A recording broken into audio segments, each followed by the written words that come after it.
Chapitre 66. Jésus interroge sa mère au sujet de ses disciples.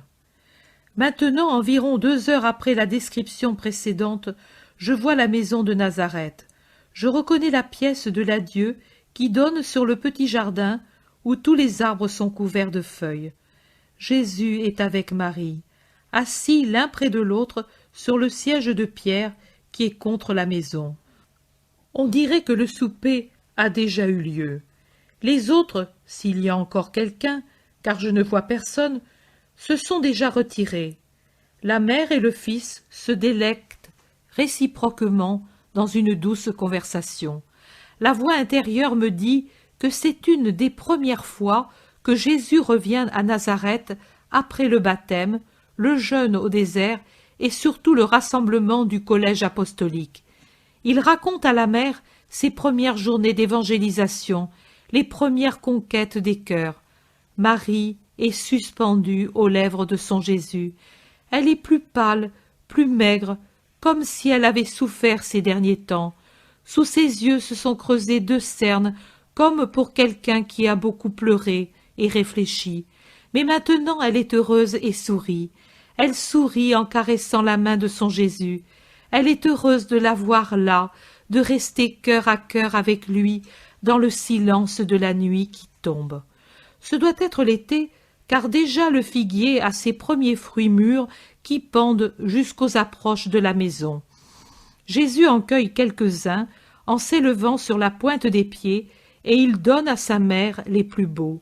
Il les épluche avec soin et les offre en retournant la peau qui forme une couronne, comme si c'étaient des boutons blancs rayés de rouge dans une corolle de pétales blancs à l'intérieur, violacés à l'extérieur.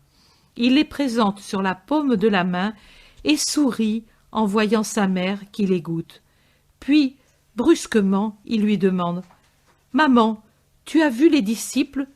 Qu'en penses-tu » Marie, qui allait porter à sa bouche la 3e figue, lève la tête, arrête son geste, tressaille, regarde Jésus. « Qu'en penses-tu maintenant que je te les ai tous montrés ?» poursuit-il. « Je crois qu'ils t'aiment et que tu pourras beaucoup obtenir d'eux. Jean, aime-le, Jean, comme tu sais aimer. C'est un ange, je suis tranquille de penser qu'il est avec toi. Pierre aussi est bon, plus dur parce que plus âgé, mais franc et convaincu. De même son frère, ils t'aiment comme ils en sont capables à présent. Après, ils t'aimeront davantage. Même nos cousins, maintenant qu'ils sont convaincus, te seront fidèles. Mais l'homme de Kériote, celui-là ne me plaît pas, fils. Son œil n'est pas limpide, et son cœur encore moins. Il me fait peur. Avec toi, il est tout à fait respectueux. Beaucoup trop de respect. Même avec toi, il est parfaitement respectueux, mais tu n'es pas pour lui le maître. Tu es le futur roi, dont il espère tirer des avantages et du lustre. Il n'était rien, un peu plus que les autres à Kériote. Il espère avoir près de toi un rôle important. Et, ô Jésus, je ne veux pas offenser la charité, mais je pense, même si je ne veux pas y penser, que dans le cas où tu le décevrais, il n'hésiterait pas à prendre ta place ou à chercher à le faire. Il est ambitieux, avide et vicieux. Il est fait pour être le courtisan d'un roi de la terre plutôt que ton apôtre, mon fils. Il me fait peur. » Et la maman regarde son Jésus de ses 2 yeux effrayés dans son visage pâle. Jésus soupire. Il réfléchit. Il regarde sa mère. Il lui sourit pour l'encourager de nouveau. « Même celui-là, il nous le faut, maman. Si ce n'était pas lui, ce serait un autre. Mon collège doit représenter le monde, et dans le monde, tous ne sont pas des anges. Et ce ne sont pas tous qui ont la trempe de Pierre et André. Si j'avais choisi toutes les perfections, comment les pauvres âmes malades oseraient-elles devenir mes disciples? Je suis venue sauver ce qui était perdu, maman. Jean est sauvé de lui-même, mais combien ne le sont pas? Je n'ai pas peur de Lévi. Lui s'est racheté parce qu'il a voulu se racheter. Il a quitté son péché en même temps que son comptoir de gabelle, et il s'est fait une âme neuve pour venir avec toi. Mais Judas de Kériote, non. Au contraire, l'orgueil accapare toujours davantage sa vieille âme vilaine. Mais toi, tu sais ces choses, fils. Pourquoi me les demandes-tu? Je ne puis que prier et pleurer pour toi. Tu es le maître, même de ta pauvre maman. La vision s'arrête ici. Chapitre 67. L'humanité des apôtres, comme elle est lourde. Jésus dit: Petit Jean, beaucoup de travail aujourd'hui, mais nous sommes en retard d'un jour et on ne peut marcher lentement. Je t'ai donné la force pour ce travail aujourd'hui. Les 4 contemplations, je te les ai accordées pour que tu puisses parler des souffrances de Marie et des miennes qui préparent la passion. J'aurais dû en parler hier, samedi, jour dédié à ma mère, mais j'ai eu pitié de toi. Aujourd'hui, on rattrape le temps perdu. Après les souffrances que je t'ai fait connaître, Marie a eu aussi celle-ci, et moi avec elle. Mon regard avait lu dans le cœur de Judas Iscariote. Personne ne doit penser que la sagesse de Dieu n'ait pas été capable de comprendre ce cœur. Mais comme je l'ai dit à ma mère, il nous le fallait. Malheur à lui d'avoir été le traître, mais c'était un traître qui, je le répète, nous fallait. Il était dissimulé, rusé, avide, luxurieux, voleur, mais d'autre part intelligent et plus cultivé que les autres. Il avait su s'imposer à tous. Audacieux, il m'aplanissait le chemin, même quand il était difficile. Ce qui lui plaisait plus que tout, c'était de sortir du rang et de faire valoir sa place de confiance auprès de moi. Il n'était pas serviable par l'effet d'une charité spontanée, mais c'était un de ces hommes que vous appelleriez faiseurs. Cela lui permettait aussi de garder la bourse et d'approcher des femmes. C'étaient 2 choses qu'il aimait effrénément, avec une 3e, sa charge privilégiée. La pure, l'humble, la détachée des richesses terrestres ne pouvait pas ne pas avoir de dégoût pour ce serpent. À moi aussi il me faisait horreur, et moi seul, avec le Père et l'Esprit, nous savons quel fardeau j'ai dû porter pour pouvoir endurer son voisinage, mais je te l'expliquerai à un autre moment. Pareillement, je n'ignorais pas l'hostilité des prêtres, des pharisiens, des scribes et des sadducéens. C'étaient des renards astucieux qui cherchaient à me pousser dans leur tanière pour me mettre en pièces. Ils avaient faim de mon sang, et ils cherchaient à mettre des pièges partout pour me capturer, pour avoir des armes, pour m'accuser, pour me faire disparaître. Pendant 3 années, ils n'ont pas cessé de me dresser des embûches, et ils ne se sont apaisés que lorsqu'ils m'ont su mort. Cette nuit-là, ils ont dormi heureux. La voix de leur accusateur était pour toujours éteinte. Ils le croyaient. Non, elle n'était pas encore éteinte.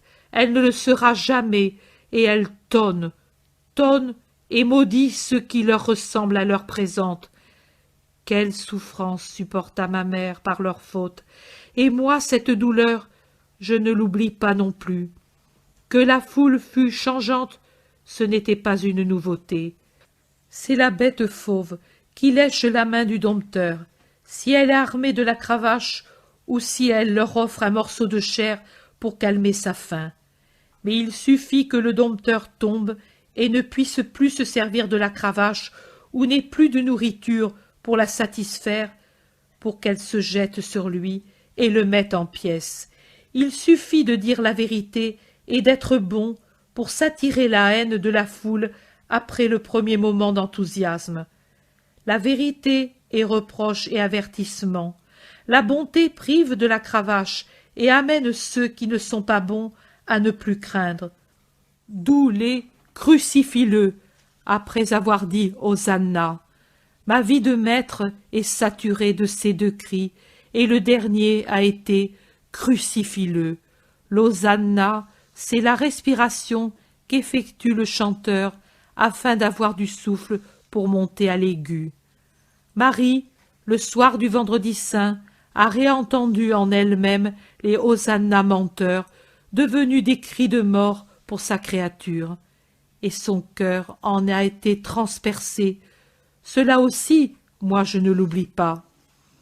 L'humanité des apôtres, comme elle est lourde, je portais sur mes bras pour les élever vers le ciel des masses dont la pesanteur attirait vers la terre.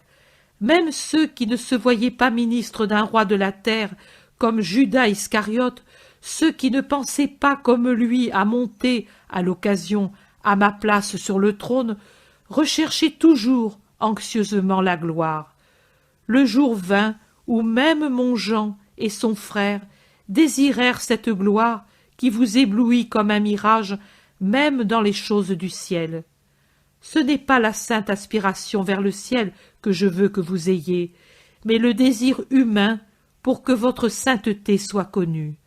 Et non seulement cela, mais avidité de changeur, d'usurier, pour que, pour un peu d'amour donné à celui auquel je vous ai dit de vous donner vous-même tout entier, prétendiez avoir place à sa droite dans le ciel. Non, mes fils, non, il faut d'abord boire tout le calice que moi j'ai bu, tout, avec la charité donnée en échange de la haine, avec la chasteté qui s'oppose à la voie des sens, avec l'héroïsme dans les épreuves, avec l'holocauste de soi-même pour l'amour de Dieu et des frères.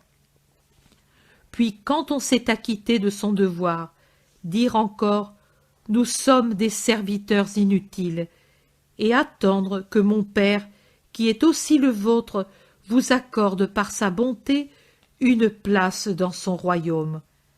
Il faut se dépouiller, comme tu m'as vu dépouiller au prétoire, de tout ce qui est humain, en gardant seulement l'indispensable qui est respect pour le don de Dieu qu'est la vie, et pour les frères auxquels nous pouvons être plus utiles du haut du ciel que sur la terre, et laisser à Dieu le soin de vous revêtir de la robe immortelle blanchie dans le sang de l'agneau.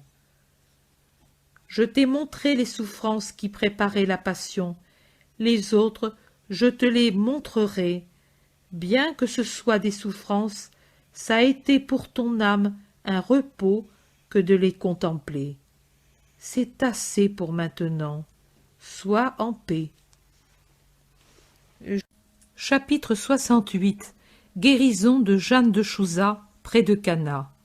Les disciples sont à l'arrière de la maison, en train de souper dans le grand atelier de Joseph. L'établi sert de table et tout ce qu'il faut se trouve dessus. Mais je vois que l'atelier sert aussi de dortoir. Sur les deux autres tables de menuisier, il y a des nattes qui se changent en couchettes et on a mis le long des murs des petits lits bas, des nattes sur des clés. Les apôtres parlent entre eux et avec le maître. L'Iscariote demande « Alors, il est vrai que tu vas sur le Liban ?» Je ne fais jamais de promesses pour ne pas les tenir, et ici je l'ai promis 2 fois, au berger et à la nourrice de Jeanne de Chouza. J'ai attendu les 5 jours dont j'avais parlé, et, par prudence, j'y ai encore ajouté aujourd'hui. Mais maintenant je m'en vais. Dès le lever de la lune, nous partirons. Le chemin sera long, même si nous utilisons la barque jusqu'à Bethsaïda. Mais je veux donner cette joie à mon cœur en saluant aussi Benjamin et Daniel. Tu vois quelles âmes ont les bergers. Oh, ils méritent qu'on aille les honorer, car Dieu lui-même ne s'amoindrit pas en honorant un de ses serviteurs, mais au contraire, il déploie sa justice. Avec cette chaleur, prends garde à ce que tu fais, c'est pour toi que je le dis. Les nuits sont déjà moins étouffantes, le soleil est encore pour peu de temps dans le lion, et les orages tempèrent la chaleur. Et puis, je le répète, je n'oblige personne à venir, tout est spontané en moi et autour de moi. Si vous avez des affaires ou si vous vous sentez fatigué, restez. Nous nous retrouverons plus tard. Voilà, c'est comme tu dis, il me faudrait penser à des intérêts de famille. Le temps des moissons arrive et ma mère m'avait prié de voir des amis. Tu sais, au fond, je suis le chef de famille. Je veux dire, je suis l'homme de ma famille. Pierre bougonne. Heureusement qu'il se rappelle que la mère est toujours la première après le père. Judas, soit qu'il n'entend pas ou qu'il ne veuille pas entendre, ne montre pas qu'il ait entendu Pierre bougonner. Du reste, Jésus arrête Pierre d'un coup d'œil pendant que Jacques de Zébédée, assis près de Pierre, tire son vêtement pour le faire taire. Jésus dit « Vas-y, Judas, tu dois au contraire y aller. Il ne faut pas manquer d'obéissance à la mère. »« Alors je pars tout de suite, si tu permets. Je serai à temps à Naïm pour trouver encore où loger. Adieu, maître, adieu, ami. »« Sois ami de la paix et mérite d'avoir toujours Dieu avec toi. »« Adieu, dit Jésus, pendant que les autres le saluent en groupe. On ne souffre pas beaucoup de le voir partir, et même, Pierre, craignant peut-être que Judas ne se repente, l'aide à serrer les courroies de son sac et à le mettre en bandoulière. Il l'accompagne jusqu'à la porte de l'atelier déjà ouverte, comme l'autre qui donne sur le jardin, certainement pour aérer la pièce dont l'air est étouffant après un jour torride. Il se tient à la sortie pour le regarder partir, et quand il voit que décidément il s'éloigne, il lui fait une joyeuse grimace et un ironique adieu, et il revient en se frottant les mains. Il ne dit rien, mais il a déjà tout dit. Quelqu'un qui a vu rit dans sa barbe, mais Jésus n'y prête pas attention, car il observe le cousin Jacques, qui est devenu tout rouge et triste, laissant de côté ses olives. Il l'interroge. « Qu'as-tu » ? Jacques. « Tu as dit, il ne faut pas manquer d'obéissance à la mère.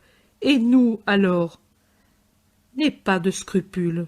En règle générale, c'est comme cela qu'on doit faire, quand on n'est que homme et fils de chair.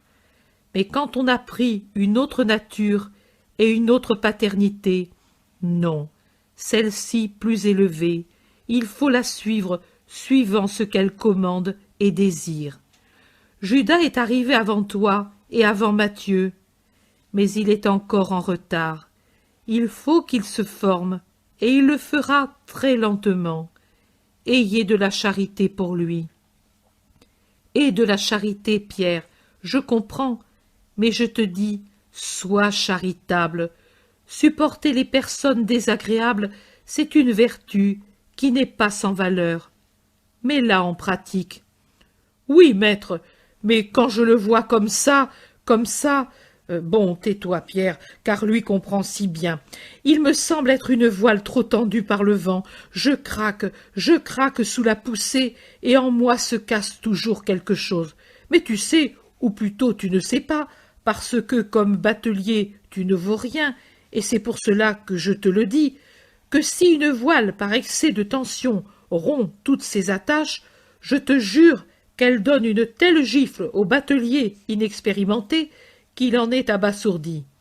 Voilà, moi je sens que je risque d'avoir toutes mes attaches rompues.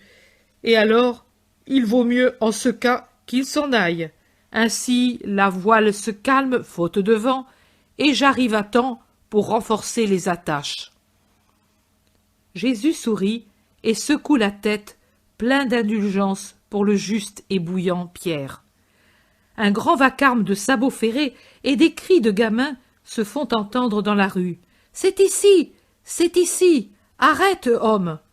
Et avant que Jésus et ses disciples se rendent compte, devant l'embrasure de la porte extérieure, se présente la forme sombre d'un cheval tout fumant de sueur, et il en descend un cavalier qui se précipite à l'intérieur comme un bolide et se jette aux pieds de Jésus, qu'il baise avec vénération. Tous regardent ébahis. « Qui es-tu? Que veux-tu » ? « Je suis Jonatas. » Un cri de Joseph lui répond, car assis en arrière du grand établi, dans le tonnerre de son arrivée, Joseph n'a pu reconnaître son ami. Le berger se précipite sur l'homme encore à terre. « Toi, c'est bien toi. Jonatas. Oui, j'adore mon Seigneur adoré. 30 années d'espérance. Oh, la longue attente. Voilà, maintenant ils sont fleuris comme la fleur de l'agave solitaire, et plus fleuris d'un coup, dans une extase bienheureuse, et encore plus heureuse que l'autre si lointaine. Ô mon Sauveur! Femmes, enfants et quelques hommes, parmi lesquels le bon Alphée de Sarah, avec encore à la main un morceau de pain et du fromage, s'empressent à l'entrée et jusqu'à l'intérieur de la pièce. « Lève-toi, Jonatas, j'étais sur le point d'aller te chercher, et avec toi, Benjamin et Daniel. Je sais.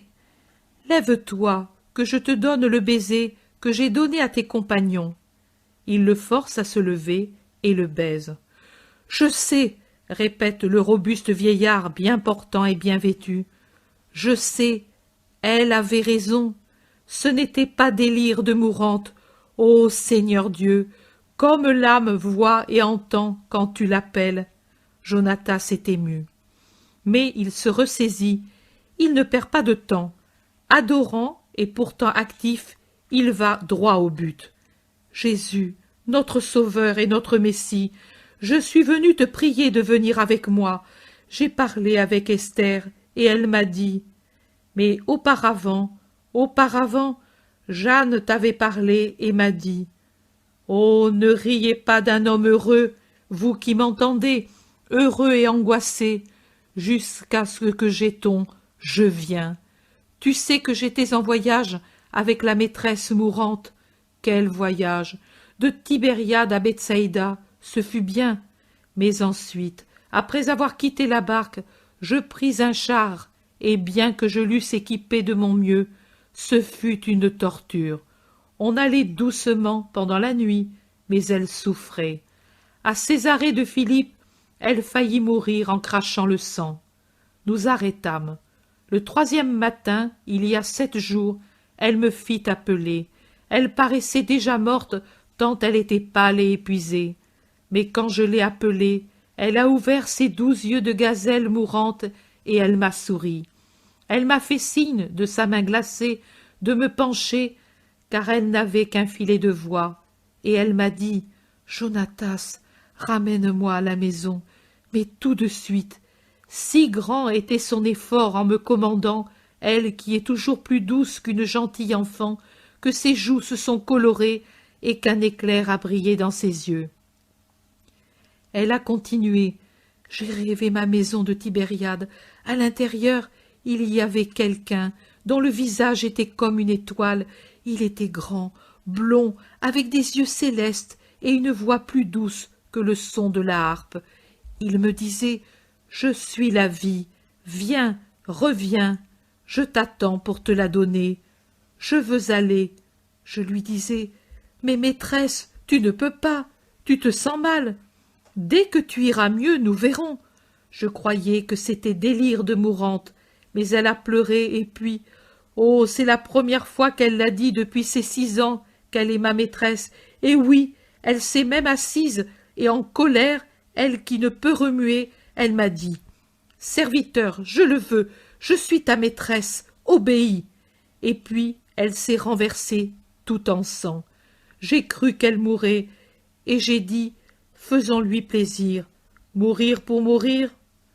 Je n'aurai pas de remords de l'avoir mécontentée à la fin, après avoir toujours voulu la satisfaire. Quel voyage! Elle n'avait de repos qu'entre la 3e et la 6e heure. J'ai crevé les chevaux pour aller plus vite. Nous sommes arrivés à Tibériade à la 9e heure ce matin, et Esther m'a parlé.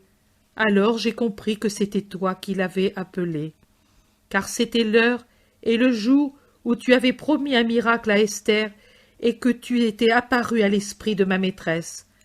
Elle a voulu repartir tout de suite à l'heure de nonne et m'a envoyé pour la devancer. Oh, viens, mon sauveur! Je viens tout de suite. La foi mérite récompense. Qui me désire me possède. Allons. Jonatas dit. Attends, j'ai jeté une bourse à un jeune en disant 3, 5, autant d'ânes que vous voulez, si vous n'avez pas de chevaux, et vite à la maison de Jésus. Ils vont arriver, nous irons plus vite. J'espère la rencontrer près de Cana, si du moins... Quoi, Jonatas? Si du moins elle est vivante. Vivante, elle l'est, mais même fût-elle morte, je suis la vie. Voici ma mère. La Vierge, certainement avertie par quelqu'un, est en effet en train d'accourir, suivie de Marie d'Alphée. « Fils, tu pars ?»« Oui, mère, je vais avec Jonatas. Il est venu. Je savais que je pourrais te le présenter. C'est pour cela que j'ai attendu un jour de plus. » Jonatas a d'abord fait une salutation profonde, les bras croisés sur la poitrine. Maintenant, il s'agenouille et soulève à peine le vêtement de Marie et en baise le bord en disant « Je salue la mère de mon Seigneur. » Alphée de Sarah dit au curieux « Eh bien, qu'en dites-vous? N'est-ce pas honteux d'être nous les seuls sans foi ?»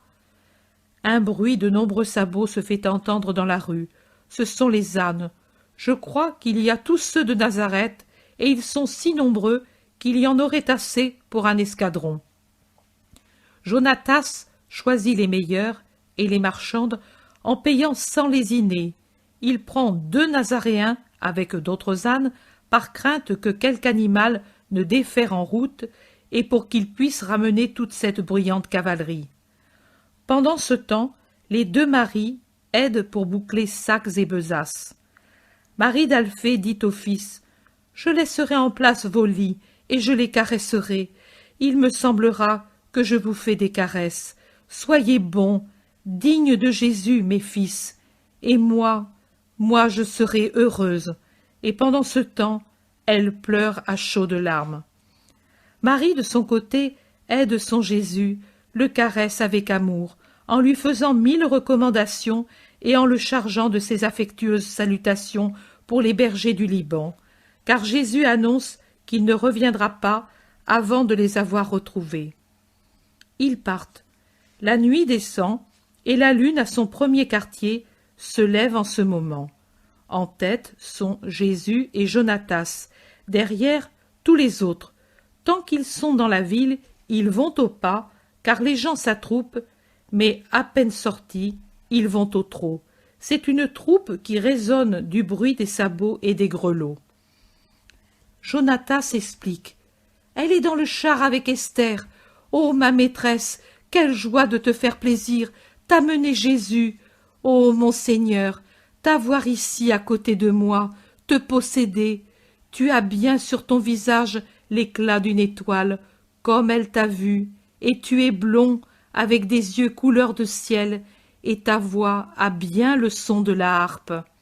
Oh, mais ta mère, tu l'amèneras à ma maîtresse un jour. La maîtresse viendra à elle, elles seront amies. Oui? Oh, oui, elle peut l'être. Elle est épouse et a été mère, Jeanne. Mais elle a une âme pure comme une vierge. Elle peut rester à côté de Marie, la bénie. Jésus se retourne en entendant un frais éclat de rire de Jean que tous les autres imitent. Pierre dit « C'est moi, maître, qui les fait rire. Sur la barque, je suis plus à l'aise qu'un chat, mais là-dessus, il me semble être un tonneau qui roule librement sur le pont d'un navire que fait tanguer le vent de suroît. » Jésus lui sourit et l'encourage, lui promettant que le trot sera bientôt fini. « Oh, ce n'est rien. Si les garçons rient, il n'y a pas de mal. Allons, allons faire plaisir à cette brave femme. » Jésus se retourne encore à un autre éclat de rire. Pierre s'écrie « Non, cela je ne te le dis pas, maître, mais après tout, pourquoi pas?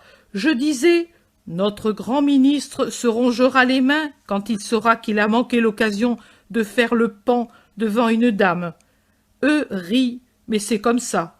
Je suis sûr que s'il avait pu l'imaginer, il aurait oublié le soin des vignes paternelles. » Jésus ne réplique pas. La route se fait vitement sur ces ânes bien nourris. Dans le clair de lune, on a dépassé Cana. Jonatas dit à Jésus, « Si tu permets, je vais en avant, j'arrête le char, les secousses la font tellement souffrir. » Vas-y. Jonatas met le cheval au galop. Encore un parcours assez long au clair de lune, et voilà que se dessine la forme sombre d'un grand char couvert arrêté au bord du chemin. Jésus excite son âne qui part au petit galop. Le voilà près du char. Il descend. « Le Messie !» annonce Jonatas.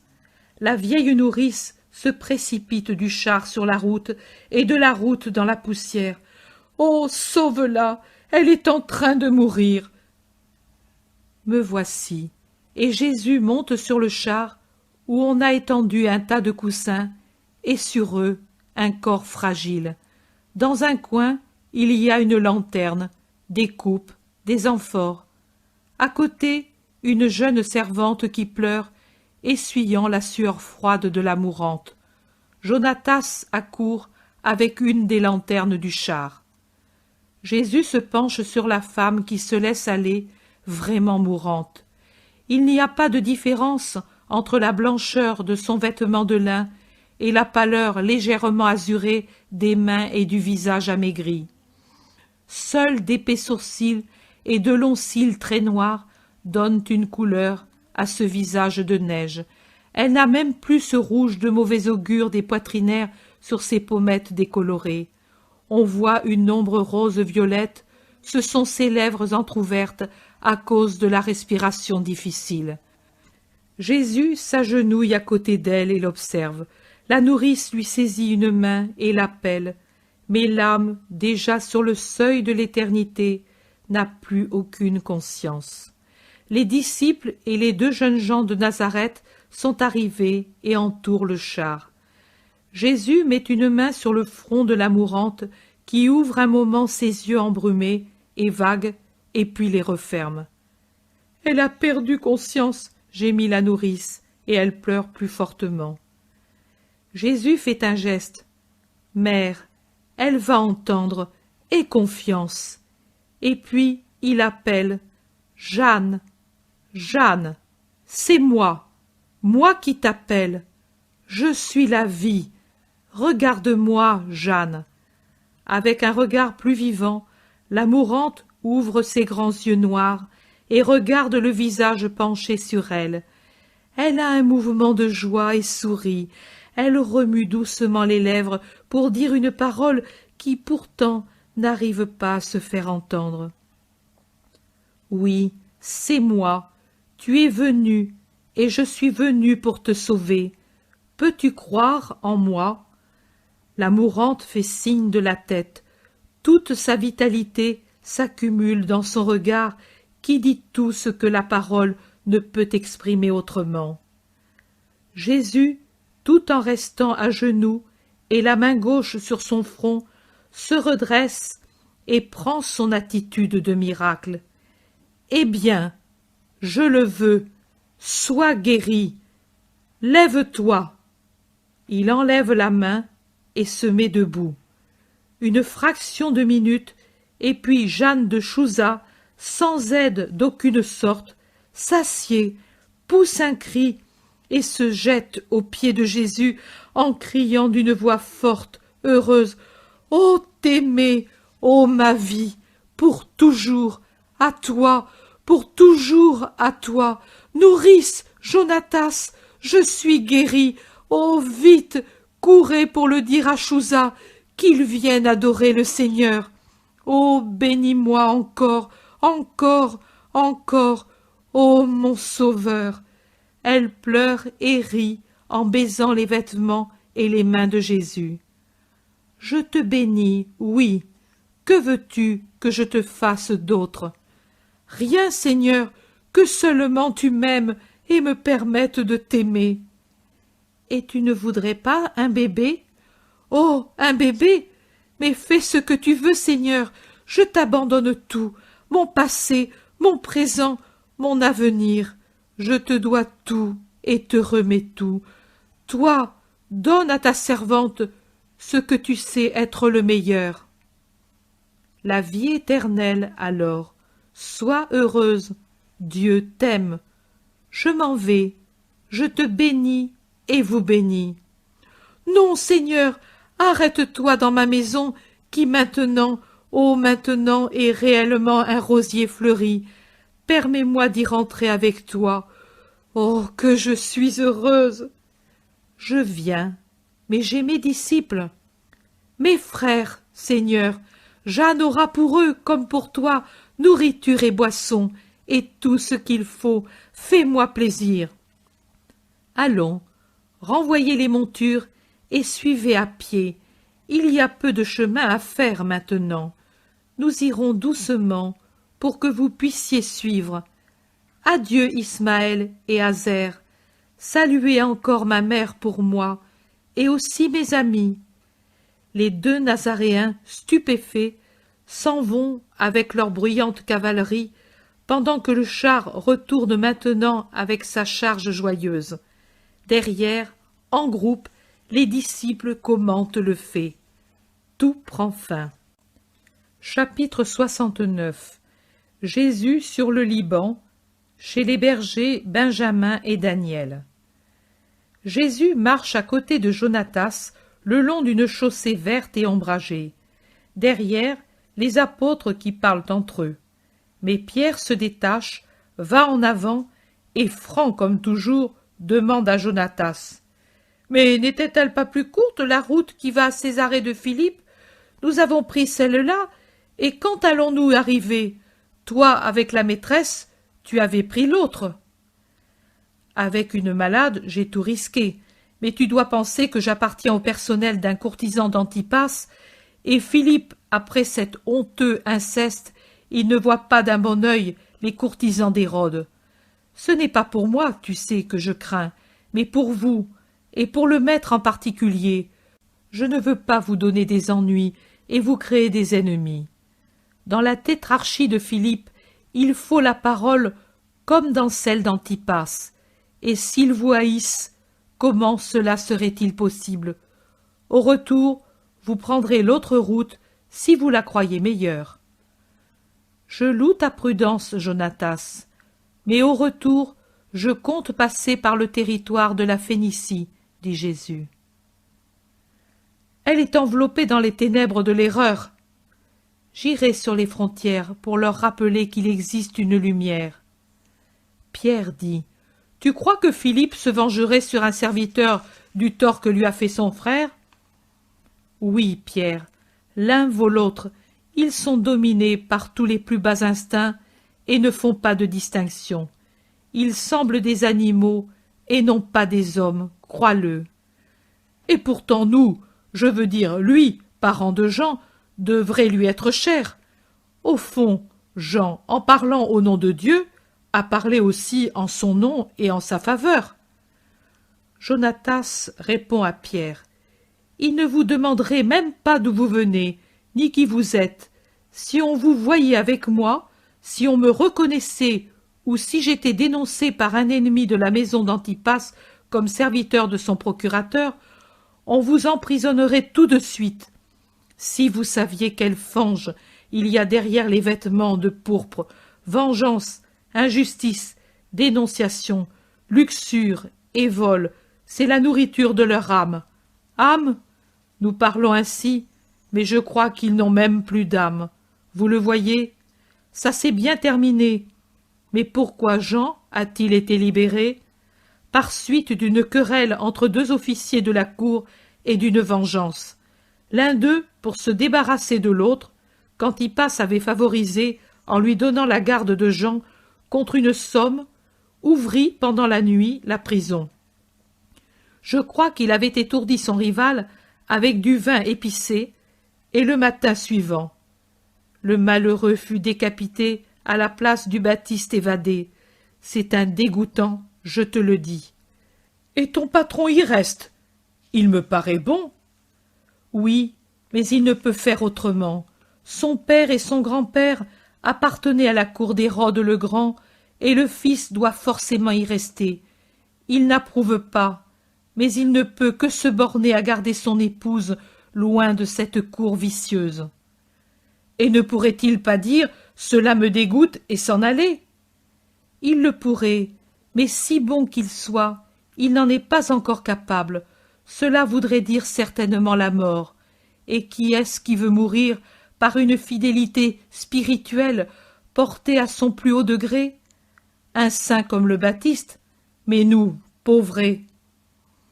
Jésus, qui les a laissés parler entre eux, intervient.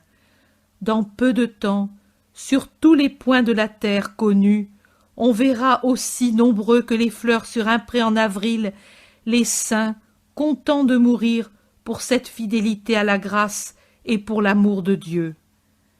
Pierre dit, « Vraiment?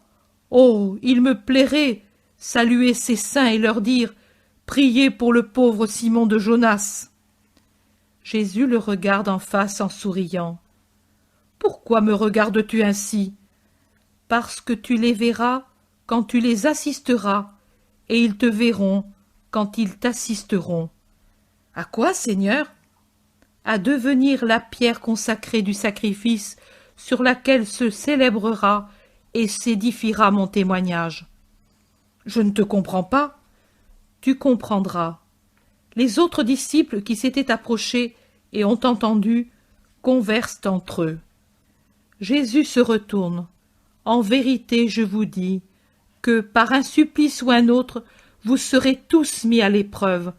Pour l'instant, c'est celui du renoncement à vos aises, à vos affections, à vos intérêts. Après, ce sera un sacrifice de plus en plus vaste, jusqu'au sacrifice suprême qui vous ceindra d'un diadème immortel. Soyez fidèles, mais vous le serez tous. C'est le sort qui vous attend. Nous serons mis à mort par les Juifs, par le Sanhédrin, peut-être à cause de l'amour que nous avons pour toi. Jérusalem lave les seuils de son temple avec le sang de ses prophètes et de ses saints. Mais le monde aussi attend d'être lavé. Il s'y trouve des temples et des temples de divinités horribles. Ils seront dans l'avenir des temples du vrai Dieu, et la lèpre du paganisme sera purifiée avec l'eau lustrale faite avec le sang des martyrs. Ô Dieu très haut, Seigneur, Maître, je ne suis pas digne de pareil sort. Je suis faible, j'ai peur du mal. Ô Seigneur, plutôt renvoie ton inutile serviteur, ou bien donne-moi, toi, la force. Je ne voudrais pas qu'on te défigure, Maître, à cause de ma lâcheté. Pierre s'est jeté aux pieds du Maître et le supplie d'une voix qui révèle vraiment son cœur. Lève-toi, mon Pierre, n'aie pas peur, tu as encore beaucoup de chemin à faire, et l'heure viendra où tu ne voudras plus qu'accomplir le dernier sacrifice, et alors tu auras toute la force venant du ciel et de toi-même. Je serai là, plein d'admiration à te regarder. Tu le dis, et je le crois, mais je suis un si pauvre homme. Ils se remettent à marcher. Après une assez longue interruption, je recommence à avoir la vision quand déjà ils ont quitté la plaine pour gravir une montagne boisée sur un chemin qui ne cesse de monter. Ce ne doit pourtant pas être le même jour, car précédemment la matinée était torride et maintenant c'est une belle aurore naissante qui, sur toutes les tiges d'herbe, allume des diamants liquides. On a franchi des bois, et encore des bois de conifères, on les domine de plus haut, et, comme des dômes de verdure, ils accueillent entre leurs troncs les pèlerins infatigables. Vraiment, ce Liban est une chaîne extraordinaire. Je ne sais si le Liban c'est tout cet ensemble ou bien cette seule montagne. Je sais que je vois des massifs boisés qui se dressent en un enchevêtrement de crêtes et d'escarpements, de vallées et de plateaux, le long desquels courent, pour retomber ensuite dans les vallées, des torrents qui semblent des rubans d'argent légèrement vert azuré. Des oiseaux de toutes sortes remplissent de leur chant et de leur vol les bois de conifères. On respire à cette heure matinale tout un parfum de résine. En se tournant vers la vallée, ou plutôt vers l'Occident, on aperçoit la mer qui rit au loin, immense, paisible, solennelle, et toute la côte qui s'étend au nord, au sud, avec ses villes, ses ports, et les rares cours d'eau qui se jette dans la mer, en traçant à peine une virgule brillante sur la terre aride, avec leur peu d'eau que le soleil d'été sèche et une traînée jaunâtre sur l'azur de la mer. Pierre observe « Ce sont de beaux paysages !»« Il ne fait plus aussi chaud, dit Simon. Avec ces arbres, le soleil nous gêne peu, ajoute Matthieu. Est-ce ici qu'on a pris les cèdres du temple, demande Jean. Jonatas répond.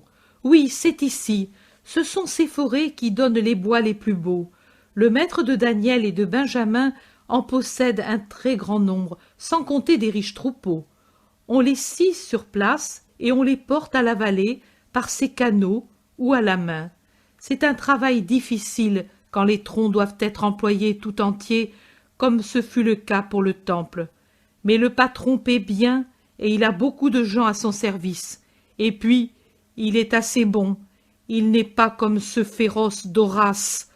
Pauvre Jonas. Mais comment se fait-il que ses serviteurs sont presque des esclaves? Je disais à Jonas, mais laisse-le en plan et viens avec nous.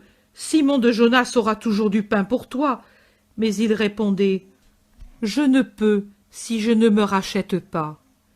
Qu'est-ce que c'est que cette histoire? Jonatas dit, voilà comment opère d'Horace, et il n'est pas le seul en Israël.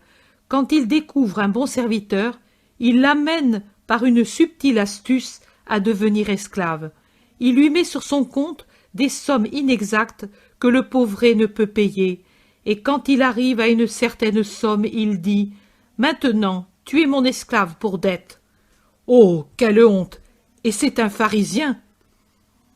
Oui, et Jonas, tant qu'il a eu des économies, il a pu payer, puis une année ce fut la grêle, une autre la sécheresse, le blé et la vigne rapportèrent peu de choses, et d'Horace multiplia la perte par 10, et encore par 10.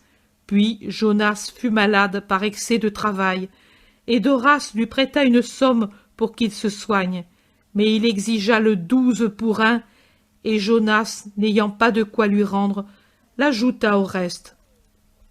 Bref, quelques années après, il devint esclave pour les dettes, et il ne le laissera jamais partir, il trouvera toujours des raisons et de nouvelles dettes.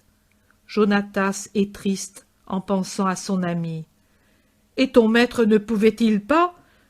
Quoi? Le faire traiter en homme? Et qui peut se mettre à dos les pharisiens? D'Horace en est un des plus puissants. Je crois qu'il est parent aussi du grand prêtre, du moins on le dit. Une fois, quand Jonas subit une bastonnade mortelle et que je la pris, je pleurai tant que Chouza me dit « Je le rachète, moi, pour te faire plaisir. » Mais d'Horace lui rit au nez et ne voulut rien savoir. Et cet homme, il a les terres les plus riches d'Israël. Mais je te le jure, elles sont engraissées par le sang et les larmes de ses serviteurs. Jésus regarde le zélote, et le zélote le regarde. Tous les deux sont attristés. Et le maître de Daniel est-il bon? Il est humain au moins, il est exigeant, mais n'accable pas, et comme les bergers sont honnêtes, il les traite amicalement. Ils sont à la tête du troupeau. Moi, il me connaît et me respecte parce que je suis le serviteur de Chouza, et que je pourrais servir ses intérêts. Mais pourquoi, Seigneur, l'homme est-il si égoïste? Parce que l'amour a été étranglé au paradis terrestre, mais je suis venu dénouer le lacet et rendre la vie à l'amour. Nous voici sur les terres d'Élysée. Les pâturages sont encore loin, mais à cette heure, les troupeaux sont presque toujours au bercail à cause du soleil. Je vais voir s'ils y sont. Et Jonatas part presque en courant. Il revient quelque temps après, avec 2 pâtres grisonnants et robustes qui se précipitent littéralement sur la pente pour rejoindre Jésus. « Paix à vous! Oh, oh, notre bébé de Bethléem, dit l'un, et l'autre, « Paix de Dieu venu vers nous, que tu sois béni !» Les hommes sont allongés sur l'herbe. On ne salue pas aussi profondément un autel comme il salue le Maître. « Relevez-vous, je vous rends votre bénédiction et suis heureux de le faire, car elle vient joyeusement sur ceux qui en sont dignes. Ô dignes, nous?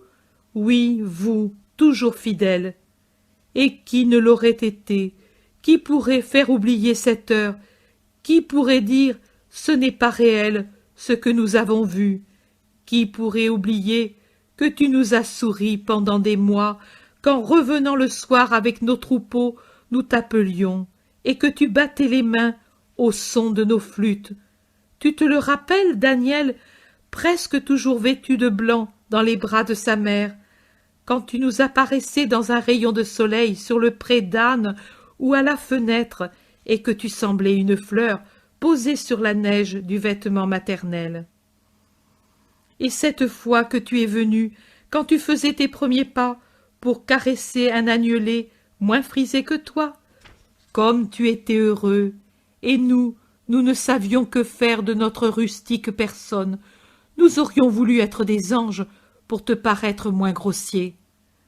Ô mes amis, je voyais votre cœur, et c'est lui que je vois maintenant.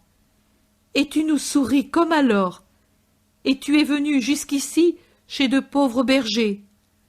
Chez mes amis, maintenant je suis content. Je vous ai tous retrouvés, et je ne vous perdrai plus. Pouvez-vous donner l'hospitalité au Fils de l'homme et à ses amis? Ô Seigneur, tu le demandes. Le pain et le lait ne nous manquent pas. Mais si nous n'avions qu'une seule bouchée de pain, nous te la donnerions pour te garder avec nous. N'est-ce pas, Benjamin? Notre cœur, nous te le donnerions en nourriture, ô notre désiré Seigneur. Allons, alors, nous allons parler de Dieu. Et de tes parents, Seigneur, de Joseph si bon, de Marie. Ô la mère, voici, vous voyez ce frais Narcisse, sa tête est belle et pure, on dirait une étoile de diamant, mais elle, ô ce Narcisse, n'est que crasse en comparaison d'elle. Un de ses sourires vous purifiait, c'était une fête de la rencontrer, sa parole vous sanctifiait. Te souviens-tu de ces paroles, toi aussi, Benjamin? Oui, je peux te les redire, Seigneur, car tout ce qu'elle nous a dit dans les mois où nous pûmes l'entendre est écrit ici, et il se frappe la poitrine. C'est la page de notre sagesse, et nous la comprenions nous aussi, car c'est une parole d'amour. Et l'amour, oh l'amour, c'est une chose que tout le monde comprend. Viens, Seigneur, entre dans cette heureuse demeure, et bénis-la. Ils entrent dans une pièce près du vaste bercail, et tout prend fin. Chapitre 70. Jésus, dans la cité maritime, reçoit des lettres qui concernent Jonas. Jésus se trouve dans cette magnifique cité marine dont on voit sur une carte le golfe naturel, immense et bien protégé, capable de recevoir de nombreux navires, rendu encore plus sûr par une puissante digue portuaire. Il doit être aussi utilisé par les troupes, car je vois des trirèmes romaines avec des soldats à bord. Ils débarquent pour la relève ou pour renforcer la garnison. Le port, c'est-à-dire la cité portuaire, me rappelle vaguement Naples, dominée par le Vésuve. Jésus est assis dans une pauvre maison, près du port, maison de pêcheurs certainement, peut-être des amis de Pierre ou de Jean, car je vois qu'ils sont à l'aise dans la maison et familiers avec ses habitants. Je ne vois pas le berger Joseph et non plus l'Iscariote, toujours absent. Jésus parle familièrement avec les habitants du logis et d'autres qui sont venus pour l'écouter. Mais ce n'est pas une vraie prédication, ce sont des paroles qui apportent des conseils du réconfort comme lui seul peut donner. André rentre. Il semble être sorti pour quelque commission, car il a dans ses mains des miches de pain. Il est tout rouge en s'approchant, parce que attirer l'attention sur lui doit lui être un vrai supplice. Il murmure plutôt qu'il ne parle. « Maître, pourrais-tu venir avec moi? Il y aurait un peu de bien à faire. Toi seul, tu le peux. » Jésus se lève sans même demander ce qu'est ce bien dont il s'agit. Mais Pierre demande « Où l'emmènes-tu? Il est si fatigué et c'est l'heure du souper. Ne peuvent-ils pas attendre jusqu'à demain ?»« Non, c'est à faire tout de suite, c'est. »« Mais parle donc, gazelle apeurée. Mais regardez si un homme grand et gros comme lui doit être ainsi. On dirait un petit poisson empêtré dans le filet. » André devient encore plus rouge. Jésus le défend en l'attirant contre lui. « Comme il est, il me plaît à moi. Laisse-le faire. Ton frère est comme une eau favorable à la santé. Elle travaille dans les profondeurs et sans bruit. Elle sort comme un filet de la terre, mais qui s'en approche est guéri. Allons, André. »« Je viens moi aussi, je veux voir où il t'emmène, » réplique Pierre.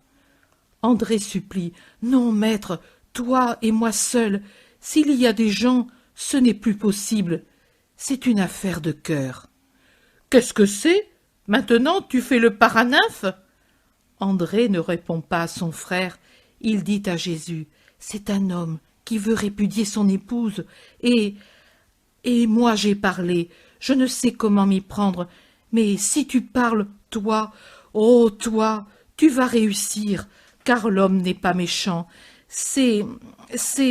Enfin, lui t'expliquera. » Jésus sort avec André sans rien dire. Pierre reste un peu hésitant, puis il dit, « Mais moi j'y vais, je veux voir au moins où ils vont. » Et il sort, bien que les autres lui disent de ne pas le faire. André tourne par une ruelle et Pierre le suit. Il tourne à nouveau sur une petite place pleine de commères, et Pierre le suit toujours. Il passe par une porte cochère qui donne sur une vaste cour entourée de maisons basses et pauvres. Je dis porte cochère parce qu'elle est surmontée d'un arc, mais ce n'est qu'un passage. Pierre le suit encore. Jésus entre avec André dans une de ces maisonnettes. Pierre s'arrête au dehors. Une femme le voit et l'interroge. « Tu es parent de Ahava? Et ces deux aussi? Vous êtes venu la reprendre? »« Tais-toi, poule bavarde, il ne faut pas qu'on me voie. » Faire taire une femme, c'est chose difficile. Pierre a beau la foudroyer du regard, elle va parler à d'autres commères. En un moment, le pauvre Pierre est entouré d'un cercle de femmes, d'enfants et même d'hommes qui, pour imposer à leur tour le silence, font un vacarme qui dénonce leur présence. Pierre se ronge de dépit, mais ne réussit pas. De l'intérieur arrive la voix pleine, agréable, paisible de Jésus, en même temps que la voix brisée d'une femme et celle dure, rauque d'un homme. Si elle a toujours été bonne épouse, pourquoi la répudier? T'a-t-elle jamais manqué? La femme gémit. Non, maître, je te le jure, je l'ai aimée comme la prunelle de mon œil. L'homme, bref et dur. Non, elle ne m'a jamais manqué autrement que par sa stérilité. Et moi, je veux des enfants. Je ne veux pas la malédiction de Dieu sur mon nom. Ce n'est pas sa faute à ta femme si elle est ainsi. Il m'en accuse comme d'une faute à moi et de ma famille. Il y voit une trahison. Femme, sois sincère. Savais-tu d'être ainsi? Non, j'étais et je suis en tout comme toutes les autres. Le médecin lui-même l'a dit, mais je n'arrive pas à avoir d'enfant. Tu vois qu'elle ne t'a pas trahi. Même elle en souffre. Réponds-moi sincèrement. Si elle était mère, la répudierais-tu? Non, je le jure, je n'ai pas de raison, mais le rabbin l'a dit et le scribe aussi. La stérile, c'est, dans la maison, une malédiction de Dieu. Tu as le droit et le devoir de lui donner un libelle de divorce et de ne pas affliger ta virilité en te privant d'enfants. Je fais ce que dit la loi. Non. Écoute, la loi dit de ne pas commettre l'adultère, et tu vas le commettre. Le commandement donné à l'origine, c'est celui-là, et pas un autre. Si à cause de la dureté de vos cœurs, Moïse vous a permis le divorce, ce fut pour empêcher les liaisons immorales et les concubinages qui sont odieux à Dieu. Puis de plus en plus, votre vice a étendu la clausule de Moïse jusqu'à obtenir les chaînes inhumaines et les pierres homicides qui sont les conditions actuelles de la femme, toujours victime de votre domination, de vos caprices, de votre surdité, de votre aveuglement en fait d'affection. Je te le dis, il ne t'est pas permis de faire ce que tu veux faire.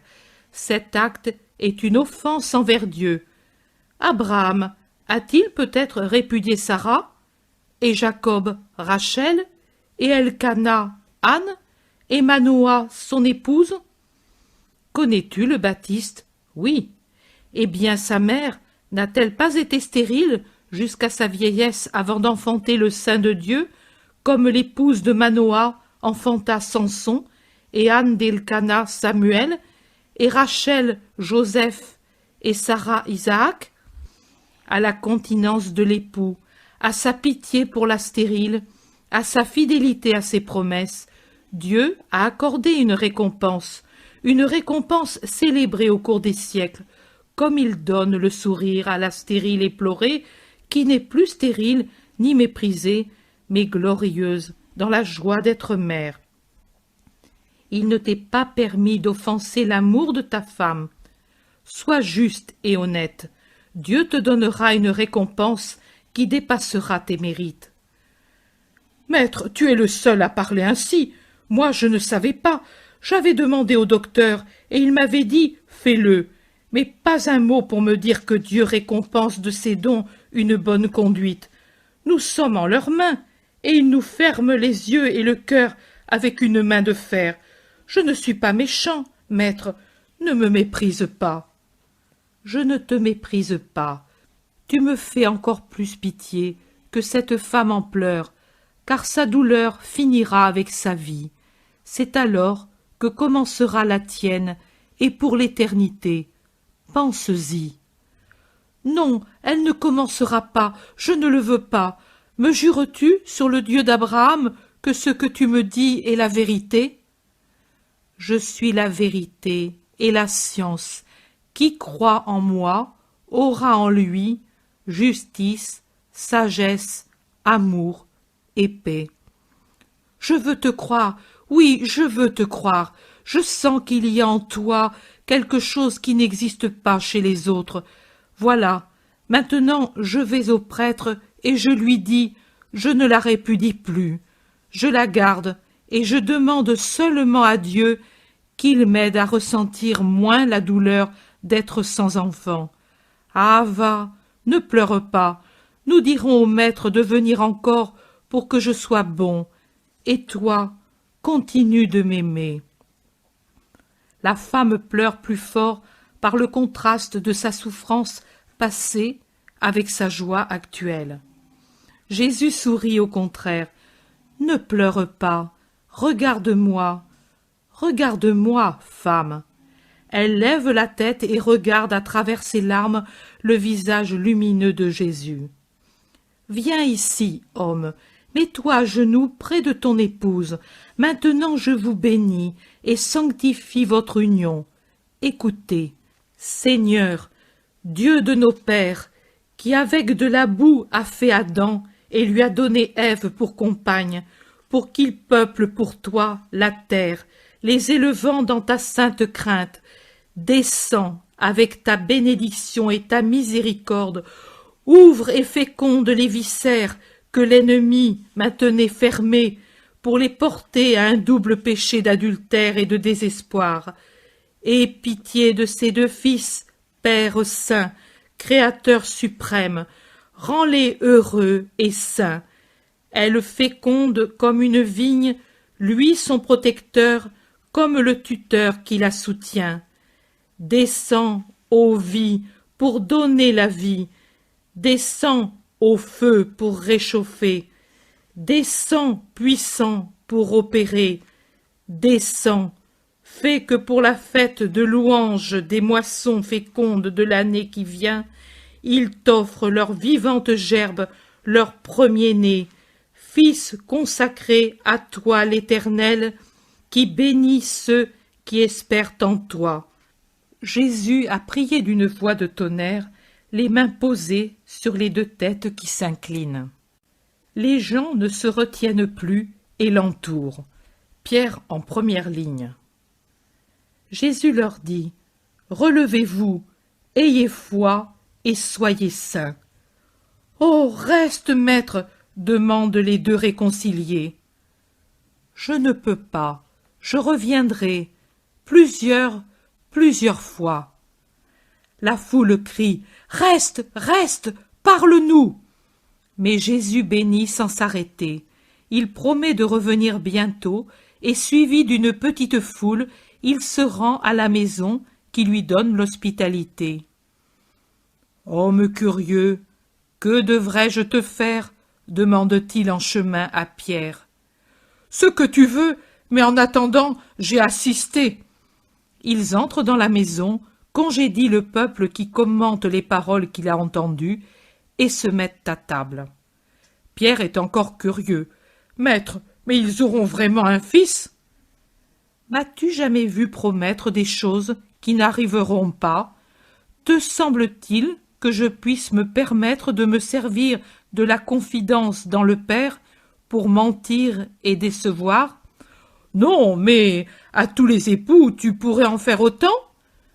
Je le pourrais, mais je ne le fais que là où je vois qu'un fils pourrait pousser à se sanctifier.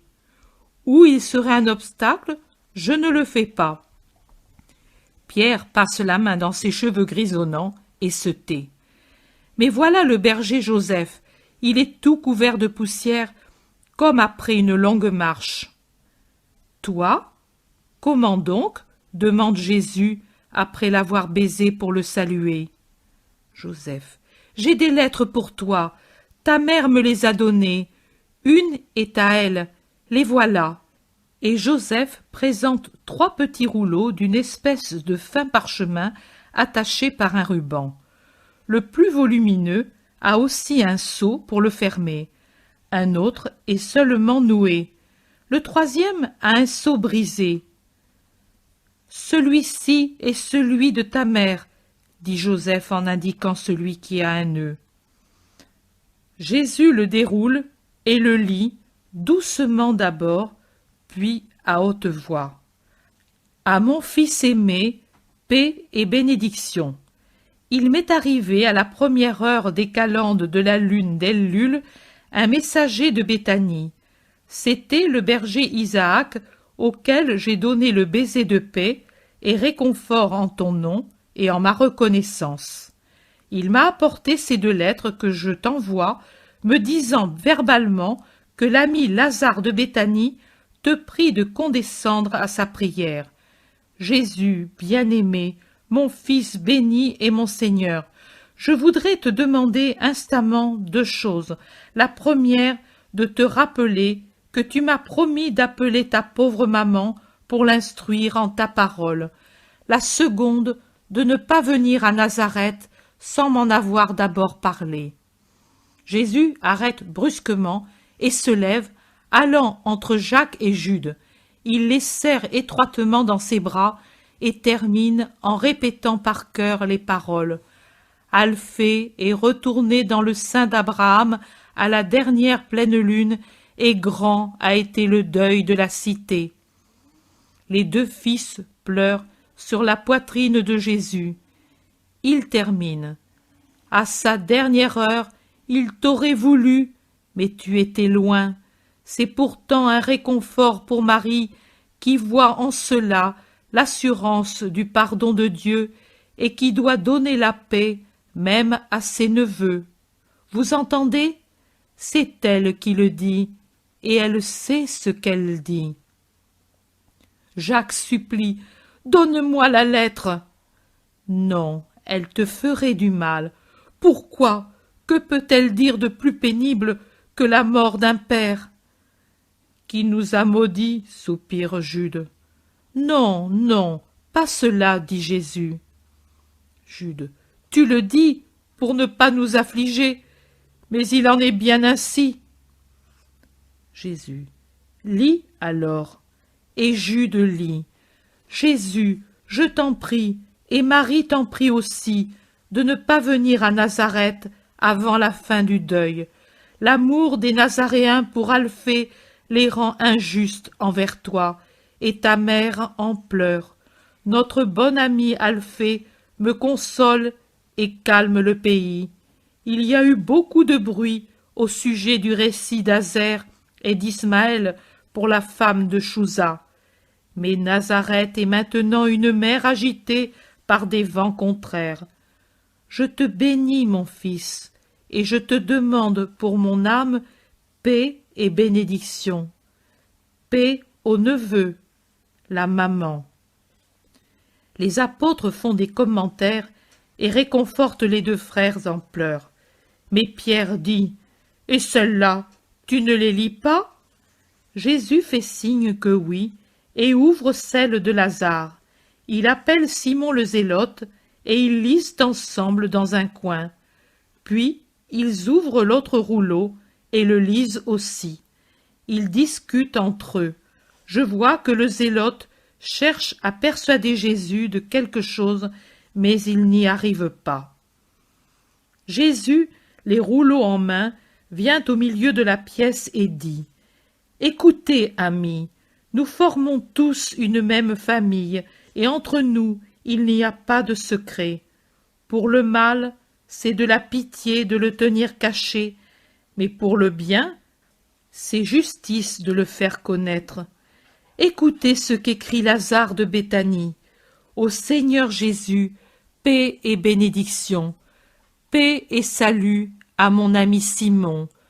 J'ai reçu ta lettre et en qualité de serviteur, j'ai mis à ton service mon cœur, ma parole et tous mes moyens pour te faire plaisir et avoir l'honneur d'être pour toi un serviteur qui ne soit pas inutile. Je suis allé chez Doras, dans son château de Judée, pour le prier de me vendre le serviteur Jonas, comme tu le désires. J'avoue que sans la prière de Simon, ton ami fidèle, je n'aurais pas affronté ce chacal railleur, cruel et néfaste. Mais pour toi, mon maître et ami, je me sens capable d'affronter Mammon en personne. Je pense que, à qui travaille pour toi, tu es tout proche, et par conséquent, tu le défends. J'ai été certainement aidé, car contre toute prévision, j'ai vaincu. Dure a été la discussion et humiliant les premiers refus. 3 fois, j'ai dû m'incliner devant cet argousin tout-puissant. Ensuite, il m'imposa un délai d'attente. Enfin, voilà la lettre, digne d'un aspic. Et moi, j'ai à peine le courage de te dire « Cède pour arriver au but, car lui n'est pas digne de t'avoir. » Mais autrement, il n'y a rien à faire. J'ai accepté en ton nom et j'ai signé. Si j'ai mal fait, réprimande-moi. Mais, crois-le bien, j'ai essayé de mon mieux de te rendre service. Hier est venu un de tes disciples juifs disant qu'il venait en ton nom pour savoir s'il y avait des nouvelles à t'apporter. Il s'est nommé Judas de Kériote, mais j'ai préféré attendre Isaac pour te remettre la lettre. J'ai été étonné que tu aies envoyé quelqu'un d'autre, sachant qu'à chaque sabbat, Isaac vient chez moi se reposer. Je n'ai rien d'autre à te dire, je baise seulement tes pieds saints. Je te prie de les diriger chez ton serviteur et ami Lazare, comme tu l'as promis. Salut à Simon. À toi, maître et ami, baiser de paix et prière de bénédiction. Lazare. Et maintenant, voici l'autre. À Lazare, salut, j'ai décidé. Pour une somme double, tu auras Jonas. Cependant, j'y mets ces conditions, et je ne les changerai pour aucun motif. Je veux d'abord que Jonas termine les récoltes de l'année, c'est-à-dire qu'il sera retenu jusqu'à la lune de Tisri, à la fin de la lune. Je veux que Jésus de Nazareth vienne lui-même pour le prendre, et je lui demande d'entrer sous mon toit pour faire sa connaissance. Je veux un paiement immédiat après la signature du contrat. Adieu. Doras. Pierre s'écrie. Quelle peste! Mais qui paie Qui sait combien il demande, et nous sommes sans le moindre denier. C'est Simon qui paie, pour faire plaisir à moi et au pauvre Jonas. Il n'acquiert qu'une ombre d'homme qui ne lui servira à rien. Mais il acquiert un grand mérite pour le ciel. Toi? Oh! Tout le monde est stupéfait. Même aux fils d'Alphée, la surprise fait oublier leur peine. C'est lui. Il est juste que cela soit connu. Pierre dit: il serait juste aussi que l'on sache pourquoi Judas de Kériote est allé chez Lazare. Qui l'y avait envoyé? Toi?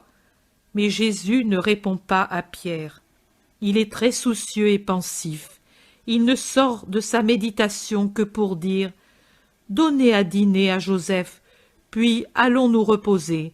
Je vais préparer la réponse pour Lazare. Isaac est encore à Nazareth? Joseph: il m'attend. Nous y irons tous.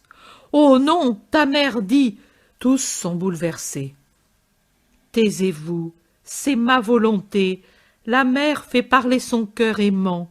Moi, je juge avec ma raison. J'aime mieux faire cette démarche pendant que Judas n'est pas là, et tendre une main amie aux cousins, Simon et Joseph, pleurer avec eux avant la fin du deuil. Puis, nous reviendrons à Capharnaüm, à Génézareth, sur le lac en Somme, en attendant la fin de la lune de Tisri.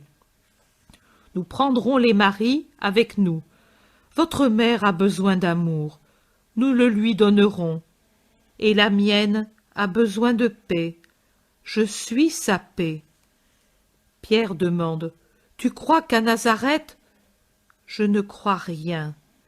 Ah bien, parce que s'ils devaient lui faire du mal ou la faire souffrir, ils auraient affaire avec moi, dit Pierre tout ébouriffé. Jésus le caresse, mais il est absorbé. Je dirais qu'il est triste. Puis il va s'asseoir entre Jude et Jacques et les tient embrassés pour les consoler. Les autres parlent doucement pour ne pas troubler leur douleur.